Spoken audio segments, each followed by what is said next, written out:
சற்று முன் திமுகவில் இணைந்த தேமுதிகவின் 30 மாவட்ட செயலர்கள் அதிர்ச்சியில். விஜயபிரபாகரன் ஸ்டாலின் கொடுத்த முக்கிய பதவி. தேமுதிக பொதுச் செயலாளர் பிரேமலதா விஜயகாந்த் செய்தியாளர்களை சமீபத்தில் சந்தித்து பேசும்போது, எங்கள் கட்சிக்கு ராஜ்யசபா உறுப்பினர் பதவி வழங்க உறுதி கிடைத்தால் மட்டுமே கூட்டணி தொடர்பாக அடுத்த கட்ட பேச்சுவார்த்தையில் ஈடுபடுவோம் என்ற பேச்சை திட்டவட்டமாக தெரிவித்திருக்கிறார். கேப்டன் விஜயகாந்த் உயிரிழந்த பிறகு தேமுதிக வலுப்படுத்த பிரேமலதா பல முயற்சிகளை மேற்கொண்டு வருகின்றார். நாடாளுமன்றத்திலோ கட்சியின் குரலை ஒலிக்கச் செய்ய ஒரு ராஜ்யசபா சீட் என்பது தேமுதிகவிற்கு நீண்டகால தேவையாகவே இருந்து வருகின்றது. கடந்த காலங்களில் ஒரு சில கூட்டணிகளில் இதற்கான வாக்குறுதி அளிக்கப்படும், அது நிறைவேற்றப்படவில்லை. தேமுதிகவின் பலத்தை யாரும் குறைத்து மதிப்பிட வேண்டாம். கௌரவமான இடங்கள் மற்றும் ராஜ்யசபா சீட்டு உறுதி செய்யப்பட்டால்தான் மட்டுமே தேர்தல் கூட்டணி அமையும் என்று பிரேமலதா பேசியுள்ளது தற்போது தேமுதிகவுடன் கூட்டணி வைக்க விரும்பும் அதிமுக மற்றும் பாஜக போன்ற கட்சிகளுக்கு ஒரு பெரும் சவாலாகவே மாறியிருக்கிறது. இவைகளுக்கிடையே திமுக தரப்பிலிருந்து தேமுதிகவிடம் பேச்சுவார்த்தை நடத்தப்பட்டதாகவும், அப்போது தேமுதிகவிற்கு ஒரு ராஜ்யசபா சீட் வழங்கப்படும் என்று கூறப்பட்டதாகவும், அத்துடன் மரியாதையான தொகுதிகள் ஒதுக்கப்படும் என்றும் திமுக தலைமை தரப்பில் தெரிவிக்கப்பட்டுள்ளதாக ஒரு தகவல்களும் கசிந்து வந்தது. இந்த சூழ்நிலையிலோ அடுத்த சில மாதங்களில் தமிழகத்தில் சட்டமன்ற தேர்தல் நடக்க இருக்கிறது. இதற்காக சிறிய கட்சிகள் தொடங்கி பெரிய கட்சிகள் வரை அனைத்தும் அயராது உழைத்தும் வருகிறது. தற்போது தமிழகத்தில் ஆளுங்கட்சியாக உள்ள திமுக 2026 தேர்தலிலும் வெற்றி பெற பல்வேறு வியூகங்களையும் வகுத்து வருகிறது. மேலும் பீகார் தேர்தலில் தோல்வியடைந்த தேசிய கட்சியான காங்கிரசும் தமிழக தேர்தலை மட்டுமே நம்பியிருப்பதும் என்பதே சொல்லலாம். இதற்காக இந்த இரண்டு கட்சிகளும் கூட்டணி அமைத்து வரும் தேர்தலை எதிர்கொள்ளப் போகிறது. இந்த நிலையில்தான் திமுகவிற்கு பாதகமாகவும் காங்கிரசுக்கு சாதகமாகவும் விஜய் களமிறங்கியிருக்கிறார். காங்கிரஸ் பீகார் தேர்தலில் தோல்வியடைந்ததை மையப்படுத்தி அதன் கோரிக்கைகளை திமுக மறுத்து வருகிறது. இதன் காரணத்தினால் இவர்கள் திமுகவிலிருந்து விலகி விஜய் கட்சியில் இணையும் போக்கை காட்டி வருகின்றனர். காங்கிரசுக்கு தமிழகத்தில் அதிக அளவில் பக்கபலமாக, திமுகவில் ஸ்டாலினுக்கு பக்கபலமாக இருந்தது. இந்த சூழலில் இவர்கள் தவேகாவில் இணைவதற்கு ஆர்வம் காட்டி வருவது திமுக தலைமைக்கு அதிருப்தியை ஏற்படுத்தியிருக்கிறது. இவ்வாறு காங்கிரஸ் திமுக இடையே கருத்து வேறுபாடும், கூட்டணி எப்போது வேண்டுமானாலும் முறியலாம் என்ற நிலை ஏற்பட்டிருக்கும் சமயத்தில் காங்கிரசின் மூத்த தலைவர் திருச்சி வேலுசாமி காங்கிரஸ் தொண்டர்கள் திமுக மீது கடும் அதிருப்தியில் இருப்பதாகவும், மேலும் கடந்த உள்ளாட்சி தேர்தலில் எங்களுக்கு உரிய இடங்களை வழங்காமல் திமுக அவமானப்படுத்திவிட்டதாகவும் கூறியிருக்கிறார். மேலும் அது மட்டுமில்லாமல் தமிழ்நாட்டில் போதைப் பொருட்கள் புழக்கத்தால் பல்வேறு குற்ற சம்பவங்கள் நடைபெறுகின்றன. இதனை தடுக்க கடும் நடவடிக்கைகளை மேற்கொள்ள வேண்டும்.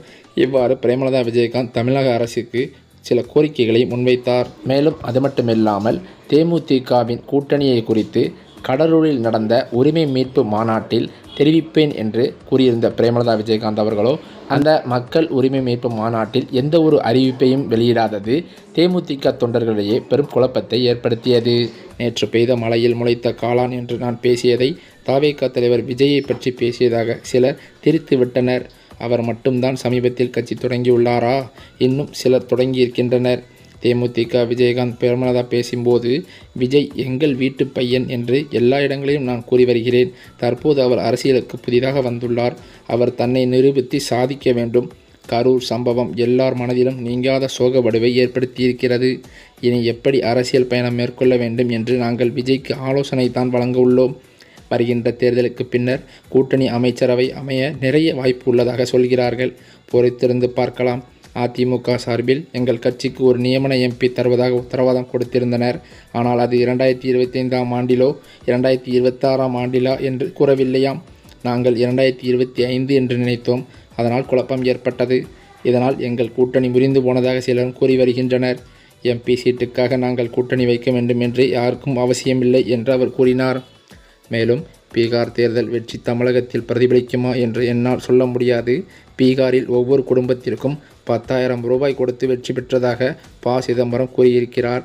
தமிழகத்தில் வாக்குக்கு பணம் கொடுத்துதான் வெற்றி பெறுகிறீர்கள் என்று அதை மறுக்க முடியுமா? இதை தேர்தல் நிச்சயம் தமிழகத்தில் நடக்கும் அனைத்து பிரச்சனைகளுக்கும் முற்றுப்புள்ளி வைக்கும். வாக்கு திருட்டு நடக்கக்கூடாது என்பதில் தேமுதிகவும் உறுதியாக இருக்கிறது. கோவை மதுரை மெட்ரோ ரயில் திட்டத்தை நிராகரித்ததற்கான காரணத்தை மத்திய அரசு கண்டிப்பான முறையில் விளக்க வேண்டும் என்றும் பிரேமலதா விஜயகாந்த் கேள்வியை எழுப்பியுள்ளார். இதனைத் தொடர்ந்து கோவையில் நடைபெற்ற தேமுதிக வாக்குச்சாவடி முகவர்கள் ஆலோசனை கூட்டத்தில் அக்கட்சியின் பொதுச் செயலாளர் பிரேமலதா விஜயகாந்த் கலந்து கொண்டு உரையாற்றினார். தாயார் மறைவால் ரத யாத்திரை தாமதமானதாகவும் புயல் வந்தாலும் ஆலோசனை கூட்டம் நடக்கும் என்றும் அவர் தெரிவித்தார். கோவை பீளமேடு பகுதியில் உள்ள தனியார் அரங்கில் தேமுதிக வாக்குச்சாவடி முகவர்களுக்கான ஆலோசனை கூட்டம் நடைபெற்றது. இந்த கூட்டத்தில் அக்கட்சியின் பொதுச் செயலாளர் பிரேமலதா விஜயகாந்த் கலந்து கொண்டு தொண்டர்களுக்கு உத்வேகம் அளிக்கும் வகையில் உரையாற்றினார். இந்த கூட்டம் மிகவும் முக்கியமானது என்றும் அனைத்து தொகுதிகளிலும் உள்ளம் தேடி இல்லம் நாடி ரத யாத்திரை நடைபெற்று வருவதாகவும் அவர் தெரிவித்தார். கோவை மாவட்டத்திற்கு ஏற்கனவே வரவிருந்த நிலையில் தனது தாயார் மறைந்ததால் வர இயலாமல் போனது என்றும் புயலே வந்தாலும் இந்த ஆலோசனை கூட்டமானது நடக்கும் என்றும் எந்த இடையூறும் தேமுதிகவை ஒன்றும் செய்துவிட முடியாது என்றும் அவர் உறுதியுடன் கூறினார். கூட்டத்தில் பேசிய பிரேமலதா விஜயகாந்த் இன்று காலை காவல்துறையினர் கட்சி கொடிகளை அகற்றச் சொல்லி இடையூறுகளை ஏற்படுத்தியதாக கட்சியினர் கூறியதை சுட்டிக்காட்டினார். தான் செல்லும் இடமெல்லாம் தேமுதிகவிற்கு மக்களும் காவல்துறையினரும் பக்கபலமாக இருப்பதாகவும், ஆனால் கோவையில் மட்டும் ஏன் இப்படி உள்ளது என்றும் அவர் கேள்வியை எழுப்பினார். கோவை மாவட்டத்திற்கு யார் பொறுப்பாளர் என்று சிரித்தபடி அவர் கேட்டபோது அங்கிருந்த தொண்டர்களோ செந்தில் பாலாஜி என்று கோஷமிட்டனர். தேமுதிகவை பார்த்து ஏன் பயப்படுகிறீர்கள் என்று திமுகவை பெயர் குறிப்பிடாமல் அவர் விமர்சித்தது தற்போது பரபரப்பை ஏற்படுத்தியுள்ளது. சீப்பை ஒழித்து வைத்தால் கல்யாணம் நின்றுவிடும் என்று எண்ணும் கூட்டம்தான் அவர்கள். மேலும் யார் இடையூறு செய்தார்கள் என்று நான் சொல்லி தெரிய வேண்டியதில்லை என்றும் அவர் கூறினார். உங்கள் வேலையை தேமுதிகவுடன் வைத்துக் கொள்ளாதீர்கள். உங்களை போன்று லஞ்சம் ஊழல் செய்து ஜெயிலுக்கு சென்றவர்கள் நாங்கள் அல்ல. யாராக வேண்டுமானாலும் இருந்து கொள்ளுங்கள். காசு கொடுக்காமல் கூட்டத்தை கூட்ட முடியுமா? கூட்டணி இல்லாமல் ஜெயிக்க முடியுமா என்று பல்வேறு கேள்விகளை பிரேமலதா விஜயகாந்த் எழுப்பியது தற்போது பெரும் சர்ச்சையை கிளப்பியுள்ளது.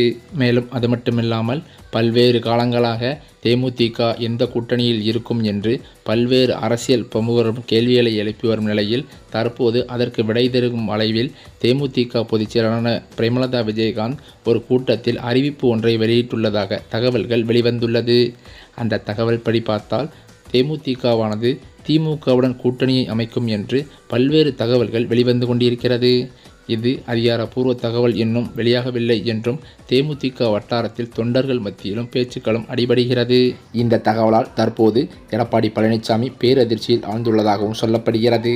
மேலும் அது மட்டுமில்லாமல் இன்னும் சில மாதங்களில் நடக்கவிருக்கும் 2026 சட்டமன்ற தேர்தலில் தேமுதிகவின் தேர்தல் கூட்டணி குறித்து தனது கட்சி நிர்வாகிகளுடன் முக்கிய ஆலோசனை ஒன்றை பிரேமலதா விஜயகாந்த் எடுத்துள்ளதாக சொல்லப்படுகிறது. இந்த சூழ்நிலையிலோ தேர்தல் நெருங்கி வரும் நிலையில் எந்த ஒரு கூட்டணி முடிவையும் இன்று வரை எடுக்காத தேமுதிகவின் பிரேமலதா விஜயகாந்த் அவர்களின் மீது கடும் அதிருப்தியில் இருந்து வந்த பல்வேறு மாவட்ட செயலாளர்கள் தற்போது திமுகவில் இணைந்துள்ளதாக தகவல்கள் பரவி வருகிறது.